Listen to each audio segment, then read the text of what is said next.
What did the egg throwing represent? Egg throwing. What was egg throwing? What was egg throwing? Oh, egg throwing, that was like a contest. Like two people, you would take a raw egg, and you would, stand 10 feet, throw it back and forth, and move back another 5 feet, and whoever it broke on, got spattered with the egg, and they lost. Okay, so another hand come up for it. Any other questions? What was that water tower used for? The water towers provided, water for the boiler room. So we saw in the early picture it was a wooden water tower. Then we saw the other water tower later on.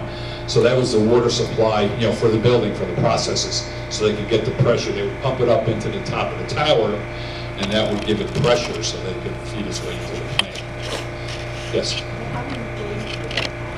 How many employees? I'll repeat the questions. How many employees they had? At one time, they had over 300 employees at their peak. They were working round the clock, 365 days a year, 3 shifts at their peak. At the peak of their production, they control 75% of the world market for national safety paper. So they were an important industry and certainly important to Nutley. Okay. Yes? Okay, yes, the 2 pictures we had, Anthony Bucchino was our photographer, and he graciously shared those with us, the golden door and the cornerstone. But we also have that cornerstone was preserved, and it's up at the museum on Church Street. If you haven't been there, it's a great place to go. There's a lot of new exhibits up there, really good stuff. Okay, other questions? You mentioned that they shaved the gold coins. Did they ever try to shave the silver dollar? Well, sure, any precious metals. The question was when they took the edge off, the reaming off the side of the gold coin to get the shavings, did they do it with silver? Yes, any precious metals, that would all be part of it. So that's why we have that ridging on the side now. I saw you in the back first. You may want to check with Fairlawn Fairfield. If maybe one of the historians there might remember the park and have photos of it. Yeah, I went onto their website, onto some people I knew up there. I called. I'm sure there's something out there. I just haven't been able to turn it yet. And one other question. I know the train used to run through Nutley to go to Roche and apparently to LaMonte. I did hear the whistle one night at about 12:30. Are the tracks used very much? The train track here through Nutley? Nowadays? Now. I don't believe they're used at all right now. The last thing we used was some of the dirt removal at Hop and LaRoche. Yeah, you can still hear the whistle from the line going to Clifton and such like that. Even though the last industry did shut down there, Norfolk Southern technically has not abandoned it yet. So in their eyes, it still isn't active right away, but so far, in the recent years, no train has actually run on the line or anything like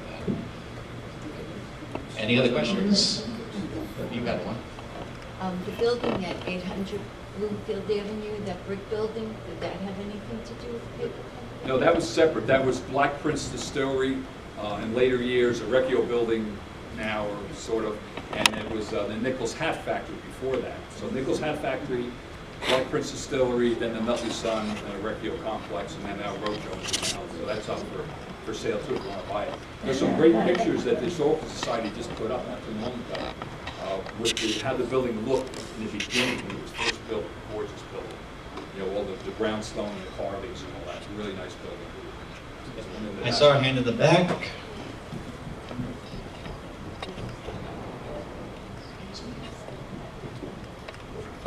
Did they ever have any fires? My dad, from the 49 to 69, he does not remember any fires of any type. They had very tight housekeeping rules there. They were big on, you even see it in the manuals, they continually talk about oily rags, paper waste, keeping the floor safe, keeping things clean. They cleaned every day. Like before you started, the machine had to be cleaned and wiped down. So I don't know if there was like Navy guys running the place or what, they ran a tight ship there. They really did. I'm good with it. Okay. On the engraving plates, did they make them in-house or were they outsourced or engraving rolled?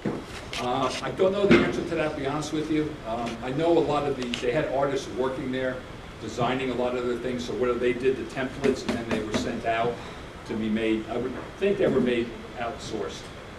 because they're pretty critical how they have to be made. The tolerances have to be very tight on them for them to work properly. But then they did, once they were there though, they were never allowed out. They were kept locked up in a vault, because again, that was a part of security thing there of their product. Not to change the subject, but has any course been made on Atlantic dye stuffs that used to be in Nutley? I mean, are we doing a history show on them? That would be great. It's an old clip there. I remember being there. It was a horrible working place. I don't know. I'll have to refer to my brother on that because he worked there. If you want. We have some pictures. I never thought about it. The only part of it was in Nutley. Most of the plant was actually in Clifton. The Atlantic dye stuffs, you may have noticed, it's Crompton and Knowles. It's down in front of Kohl's on Kingsland Street. It's being redeveloped now into a storage facility. But that was one of the largest dye stuff manufacturers in the world. Again, Nutley, like, we're a small town. But there's a lot of stuff that goes on here. A lot of important people come from here, and a lot of important inventions came from this small town. There's a lot of brain power here. I don't know if it's our water or what it is. Okay, other questions? Okay, you guys. Oh. When Sundance Lodge, did the Nutley school system ever use that as a facility for their picnics and for the patrols? Did anybody Yes. was a patrol boy or girl? If you were on the safety patrols in the Nutley school system, that's where we had our annual picnic to thank the patrols.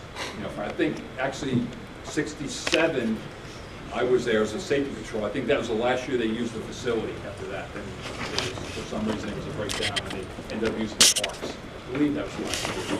But it was great. You got a whole day picnic there. I actually have pictures of that. For those of you who follow history on Facebook, Anthony Occhino has a great couple of websites. John Demmer has a couple of websites. My website, I put a lot of different, not my website, my Facebook site, I put a lot of historical pictures on there also, and I share them over to Anthony's sites. If you know you're from Nutley, and John Demmer Town Historian site. So there's a lot of people. All of a sudden we seem to be like in the golden era of people sharing. Yeah. All of a sudden we have a number of people that are bringing pictures out of the woodwork, and we have some great stories, great memories, great pictures, and it's like almost every day something new is coming up. I have about 50 pictures I just found of 1950s Nutley, so I'll be putting those up, businesses from Nutley, and I'll be putting those up like once a week or so. I don't want to flood the market all the time. But it's just fun stuff. I was never a Facebook guy until Laura got me into Facebook 6 months ago, so it's all her fault. But it's very addictive and very time-consuming. But it is fun. It's a great way to connect with people and to get memories, you know, on there. There's still, you know, a lot of fun stuff happens on there. We try to keep our web pages, our Facebook sites, all real positive. You know, just pictures and good stories. No politics, no religion or anything that's controversial. Just fun, Nutley stuff. Fun pictures. Anybody else? Any pictures? Okay, so you guys were a great audience. Give yourself a round of applause.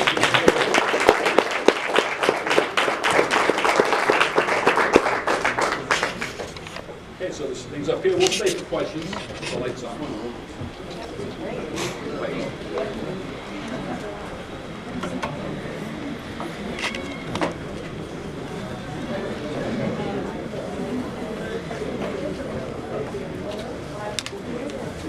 Yes. Any materials used in transportation for blocking or bracing is called dunnage. Dunnage, okay. Yes, that's There's a lot the of dunnage official stuff in my term. dad's garage. That's right, he had the dunnage. Okay.